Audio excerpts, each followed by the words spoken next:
بسم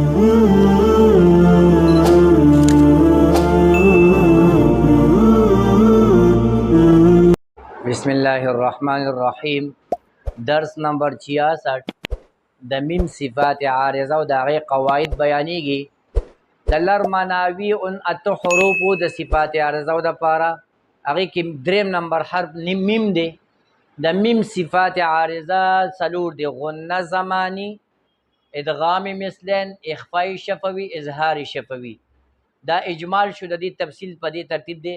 قاعده نمبر 1، قاعده او قانون او شرط نمبر 1، چې کوم ځای کې قرآن مجید کې میم مشدد راشي دا شرط او قاعده شوله. نو دغه میم مشدد کې موږ یو چل کو، صفت چل ته ویل شي.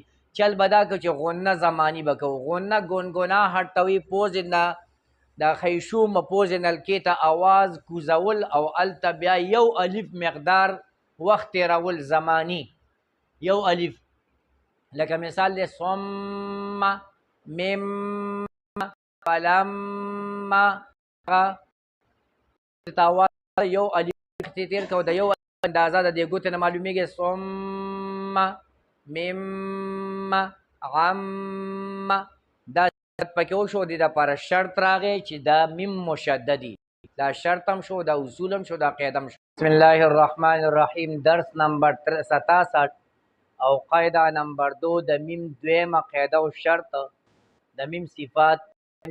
قرآن مجید چې کوم ځای کې میم راغلی او په هغه جزم میم ساکن وي، نو د دقه میم نه وروستو به ګورو که د بل میم ذات ته د ذات او مثل راغلی وي، نو دقلته به یو چل کوو. چل به دا کوو چې دا میم به په دې بل میم کې ورننوځي. د دوو میمونو په ځای به یو میم مشدد وویلی شي.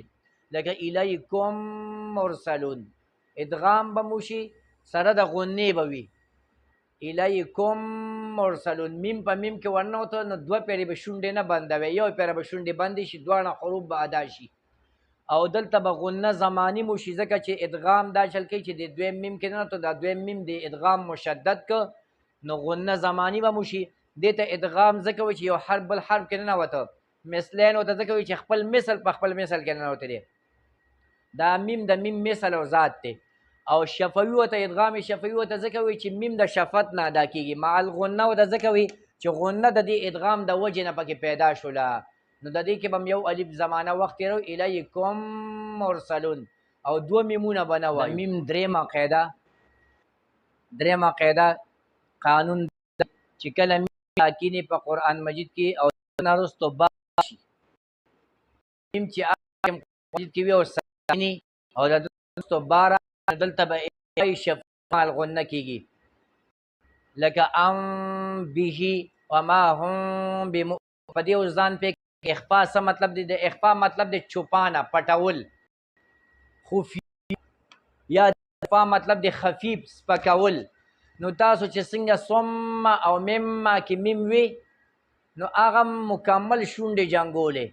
دلته به د میم مخرج هم نیم کم شي، سپک پشي او پټ پشي او نیم به ښکاره شي. او د میم چې کومه غنه ده هغه به پټه شي او سپکه به شي او نیمه به ښکاره شي. طریقه یې داسې ده چې ابتداءً به میم کې دواړه شونډې وجنګې په نرمۍ سره. د شونډو درېیمه حصه به وجنګې، دوه حصې به کولو وي. او د میم تلفظ به ډېر زور سره نه وي، سپک به وي. او غنه چې کوم د میم صفت دی هغه به هم سپکه وي. لکه تاسو ګورئ ادا ته وما هم بمؤمنین، با به سخته کې، هم کې به یو الف مزلو کې غنه پکې ده. اخفا د غنې یو قسم دی. وما د اخفا او د غنې فرق دا چې غنه کې ټول اواز په پوزه راځي او هغه اواز او سخته وي. اخفا نرمه وي او اواز په پوزه نه راځي، سو سره په خولې من شي. وما هم بمؤمنین تلفظ هم بدل شو. وما او که تاسو صم وایي صم سخته او ټول شونډې وجنګېدې، دې کې به شونډې په نرمۍ سره وي. وما هم بمؤمنین.